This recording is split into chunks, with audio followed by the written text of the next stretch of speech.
welcome to the first video of definite integration. We are continuing the integration series, but how is it different from the 16 types which we have already covered? Now, look at the difference. Till now, whatever integration questions we did, the limits were not defined. That means ये नहीं पता था कि integration कहाँ से start करनी है और कहाँ खत्म करनी है. क्योंकि इसका नाम ही बोलता है डेफिनेट इंटीग्रेशन, तो इसकी जो लिमिट्स है that's the first change. Limits जो है वो डिफाइन होती हैं. अब क्योंकि इसके लिमिट्स डिफाइंड है तो इसके आंसर के साथ प्लस सी नहीं आता है. There is no constant because इसका जो एरिया अंडर द कर्व होगा, जो ज्योमेट्रिकल मीनिंग अगर आप देखना चाहोगे for any graph f x which is defined under the limits a to b, so the area will always be fixed. So that is why suppose करिए आप इसे normal integrate करिए एफ एक्स डी एक्स को, जिसका answer जी x आएगा. फिर आपको इसको इस लिमिट के हिसाब से एक प्रॉपर आंसर निकालना पड़ेगा. तो वो कैसे निकालोगे?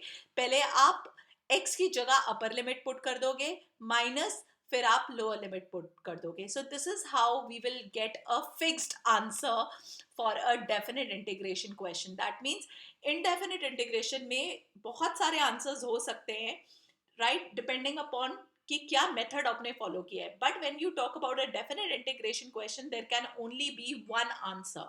That is the major difference. Okay, let's talk about the first exercise. Exercise 7.9. It's a very simple exercise. कुछ नहीं करना है. I am just going to tell you how this limits are going to change so your entire question. So basically you have to integrate x. So integration of x is x square by 2 and integration of 1 is x.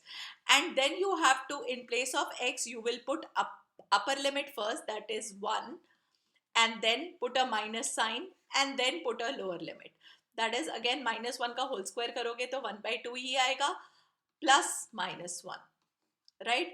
So just open the bracket. So half plus 1 minus half minus minus plus 1. So you know what is your answer. So as I told you, the answer is always fixed. So answer is 2. There is no plus c in this type of question.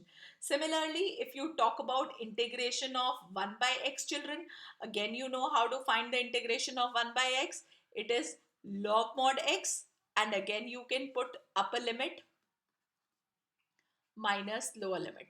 So it is log 3 minus log 2. Again log की property आपको पता है, जब minus होता है तो division में चला जाता है. सो this is answer number 2. Similarly answer number 3 can also be done. Similarly 4, but 4 में अगेन ये गलती नहीं करनी है. 4 में साइन 2x का जो इंटीग्रेशन है, साइन 2x का जो इंटीग्रेशन है वो माइनस कॉस 2x बाय 2 होता है, ये याद रखना है.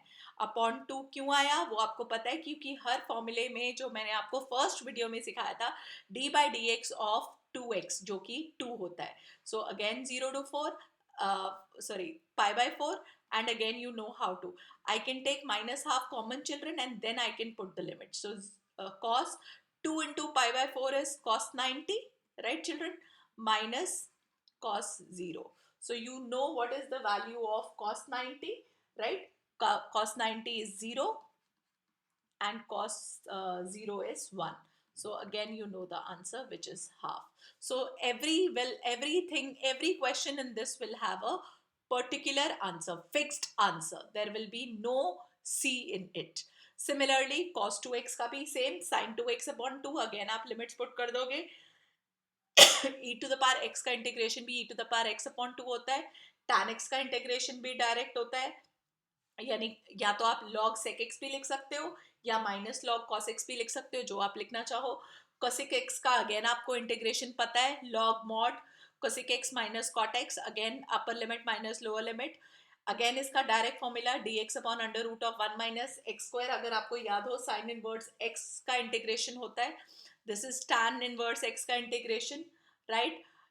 Integration of x square minus 1, children, इसमें आप टाइप 4 यूज करोगे, right? If you remember 1 upon x square minus a square, again log वाला integration type 4 आ जाएगा.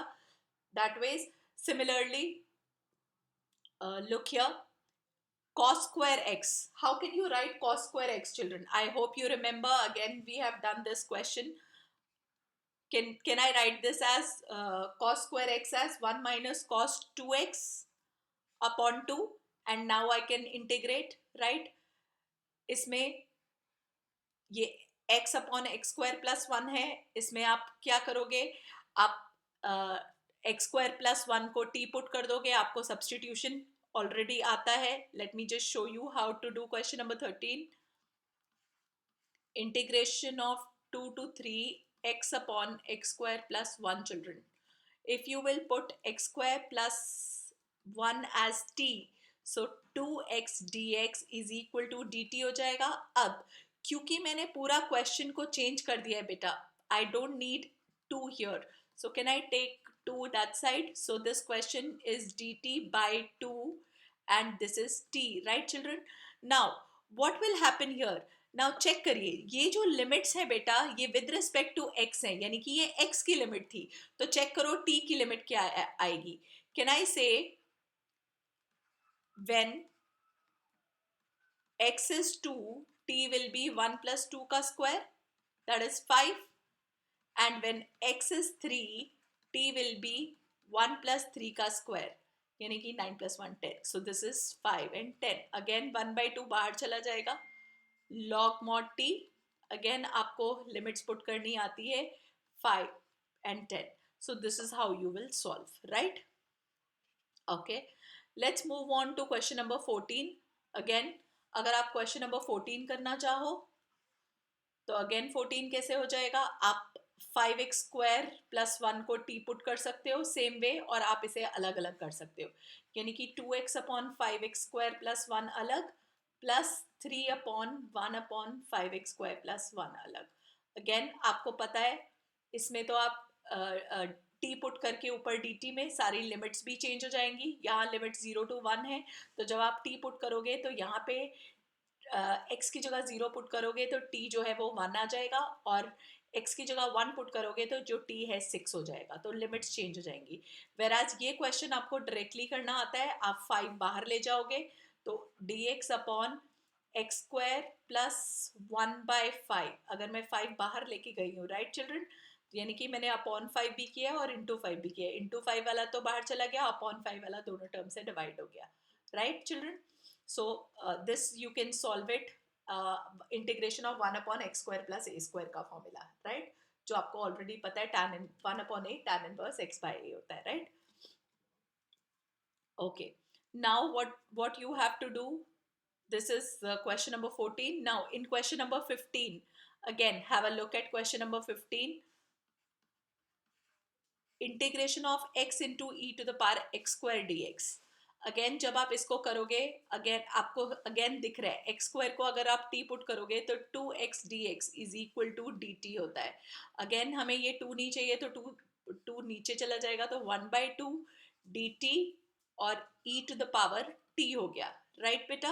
अगेन ये याद रखना है कि जब इंटीग्रेशन विद रिस्पेक्ट टू, मतलब किसके रेस्पेक्ट में इंटीग्रेशन है वो चेंज हो जाती है, तो लिमिट्स भी उसी वेरिएबल की आती हैं. तो इसका मतलब जब x की value when x is 0 t is 0 square, that is 0, right? When x is 1 t is 1 का square, that is 1. तो by chance इसमें लिमिट सेम हो गई, so that is easy now. So e to the power t 1/2, limit is 0 to 1, so 1/2 e to the power 1 minus e to the power 0. अब यहाँ पे गलती नहीं करनी है, anything raised to power 0 is 1 children. So this is our final answer, right? Similarly, I don't know whether you remember this form or not. Question number 16. Degree of numerator is 2 and degree of denominator is also 2. So first step will be what? Long division method.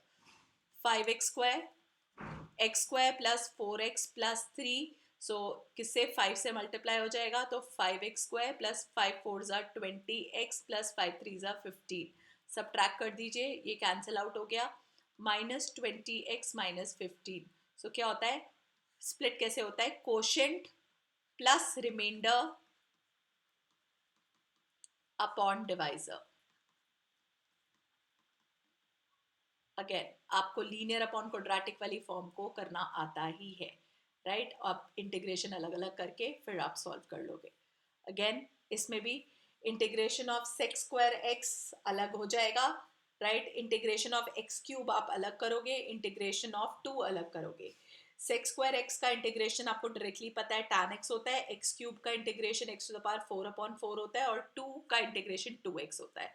Again आप check करिए question number 18 में, ये अगर आप ध्यान से देखें तो क्वेश्चन नंबर 18 जो है वो माइनस कॉस 2x का फॉर्मूला बन जाएगा, right. cos 2x is cos square x by 2 minus sin square x by 2. So this is this formula. So now again you can integrate, right, and put the limits. Similarly, this is again linear upon quadratic form. This upon this अलग plus 3 upon this अलग, इसमें t x square plus 4 को t put करके ऊपर dt आ जाएगा, और ये normal solving. Again x into ex. I hope you will remember this also. This also we did by parts. You remember, अगर ये दो अलग अलग फंक्शन है, और integration of 0 to 1 sin pi by 4x dx. अब इसमें तो आप बाय पार्ट लगा लोगे, आइलेट लगाओगे, तो u and v. So first function as it is, integration of second function which is ex minus whole integration derivative of the first function, that is derivative of x जो कि 1 e to the power x का integration which is e to the power x, limits हैं 0 to 1. और इसका integration क्या आएगा, again सारे answer जिसके सी में आते हैं वो नेगेटिव होता है. अगेन इसमें ये गलती नहीं भूलनी, मतलब पाई बाय 4 को लगाना नहीं भूलना. अगेन लिमिट 0 to 1 आप पुट कर दोगे. So this is how you will solve. So this is x e to the power x minus e to the power x, the first bracket 0 to 1, and ये 4 by pi मैं बाहर लिख लेती हूँ reciprocal करके, और minus cos pi x by 4, limit is 0 to 1. So you know how to solve it, right? And again remember e to the power 0 is 1. Again ये direct हो जाएगा, आपको पता ही है, right? Tan inverse integration of 1 upon 1 plus x square is tan inverse x. Again tan inverse x में आप limit put कर दोगे from 1 to √3. पहले √3 tan inverse √3 minus tan inverse 1. So आपको पता है tan जो है वो √3 कब होता है, right children, this you know, right, 60 पे और ये 45 पे, तो 60 minus 45 is your answer. Similarly इस क्वेश्चन को भी करने के लिए प्लीज ये गलती दोबारा मैं रिपीट कर रही हूँ, एक्स स्क्वायर टाइप 4 लगाने के लिए हमेशा जो एक्स स्क्वायर का कोफिशिएंट है वो 1 होना चाहिए. तो कोशिश यही करनी है, तो 9 जो है वो बाहर ले लेना है, और अंदर जो है वो 9 से डिवाइड कर देना है, तो ये आ जाएगा. इसको लिख सकते हैं 4/9 यानी कि 2/3 का whole square plus x square, limit is 0 to 2/3. अब again integration of a square plus x square, again tan inverse x वाला formula, right children. So this is all about definite integration first exercise. We will continue the second exercise in the next video, but still if you have any doubt regarding this, please leave in the comment below. Thank you.